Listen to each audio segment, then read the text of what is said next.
Welcome back to Face the Campus, everybody.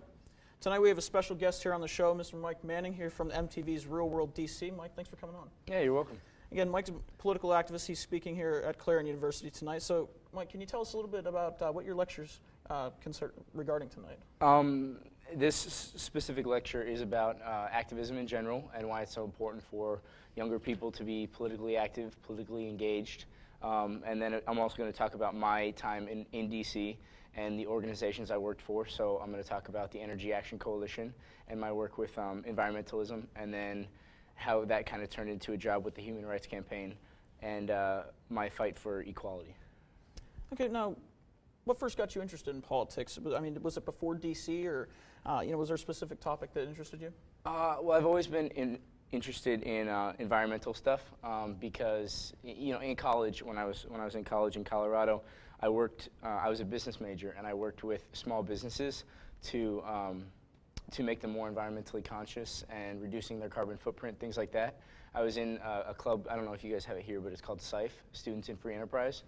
So one of my big kind of baby projects that was, that I gave birth to was just this giant effort to make the companies around the school go green. Okay. And so going to DC, that was kind of the issue that I had the most experience with. Okay, now not all teenagers and college-age students are interested in politics. Now, to those who aren't totally politically engaged, what would you say to them in trying to get them involved? Well, I think that college students, especially nowadays, they have such a great access to information and sharing that information on social media and websites, and you can get newspapers from around the world. And so I think that we're at a time right now where the younger generation especially can be more educated and exposed to these global issues more than ever. And I just think that there are some people that like to complain about the way things are, and there are some people that actually do something about it. And I find the second group is more impactful.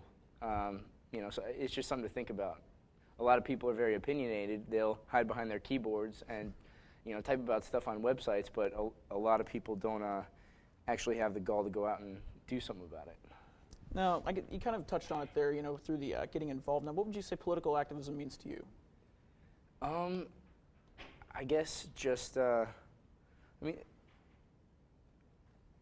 I think it's just learning about the issues, finding your opinion on the issues, and then being open to talk to others and take opportunities to meet with lawmakers and people that actually can make a difference, and try to get your point across. Now, you mentioned equality in the environment just a moment ago. What other issues are important to you? Those are the big two. I mean, there are so many issues out there. I mean, I could talk about immigration and healthcare and all this stuff, but I think especially with equality, it's such an umbrella term, and so we can talk about the repeal of Don't Ask, Don't Tell, the passing of the repeal of the Defense of Marriage Act. We can talk about Employment Non-Discrimination Act. We can talk about the Uniting American Families Act. I mean, there's so many bills and amendments and things that only HRC works with. And so, I mean, there are just so many. My kind of main focus right now is equal rights and equality, and kind of the mission statement of the Human Rights Campaign, because in working with them while I was in DC, I was just exposed to the, I guess, the discrimination that the LGBT, lesbian, gay, bisexual, transgender community faces. I mean, in 29 states, you can be fired from your job just for being gay. Under Don't Ask, Don't Tell, it took 17 years to repeal, and under that law, over 13,000 soldiers were discharged, a lot of them losing benefits. That's their livelihood. If you're dishonorably discharged from the military, you lose all your benefits. You can never have another government job. And so, I mean, there are just so many things that are unfair about the way things are that a lot of people, including myself before DC, didn't even know about. So I find it, it's a privilege for me to actually be able to go out and talk to these people and say, hey, this is the way things are. What do you think about it? And then a lot of people are like, I never even, are you serious? And then they get involved and engaged. So. Now, you're a religious person, according to your website and your time on Real World. You know, you're a fairly religious person. Do you find your religious convictions ever conflicting with your political ideology? Yeah, it's a good one. I think that, you know, religion's always been a huge part of my life, and it's helped me through, you know, some tough times. And I find, you know, my relationship with God and Jesus and the church is very important to me.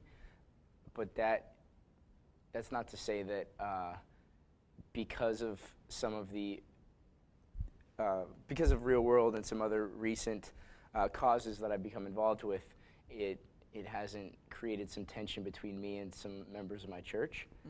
I think some of the most heated debates and the debates that I get most passionate about are with people that use the Bible as a weapon and as a tool for discrimination. For me, I mean, the Bible is about acceptance and love and respect and building communities of people that care about each other. You know, it's not about, oh, you can't eat shellfish, oh, you can't wear cloth and linen on the same day, oh, you're going to be stoned for this and, you know, thrown off a cliff for that. I mean, that's not what the Bible's about. And so when people kind of use the Bible to discriminate, I think that that's hypocritical in and of itself.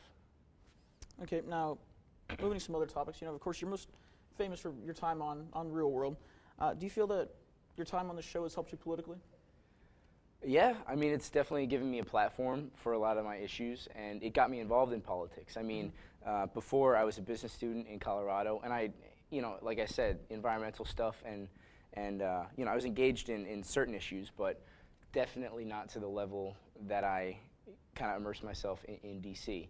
And so I guess you could say that Real World, you know, in 10 years I'll probably look back and say Real World DC was the start of my political career. I do plan on running for office in the next decade, so. Would you run in Colorado, you know, your home state? Yeah, I'd move back to Colorado and I'd start there. Congressman Jared Polis is a very good friend of mine and one of my idols. He's just a genius, and so I wouldn't mind kind of following in his footsteps. Okay. Now, as you mentioned, you went to DC to become an environmentalist and unexpectedly became an activist for LGBT. And how do you feel about the repeal of Don't Ask, Don't Tell? You touched on it. Can you elaborate a little more about that? I think it's great. I think that it was a stupid law, obviously, and you know, it's just like any law that says, okay, well, anybody can do this, but we're going to discriminate against, you know, hundreds of thousands, millions of people, saying you can't serve your military, you don't have access to a right that everyone else that is straight and normal has access to.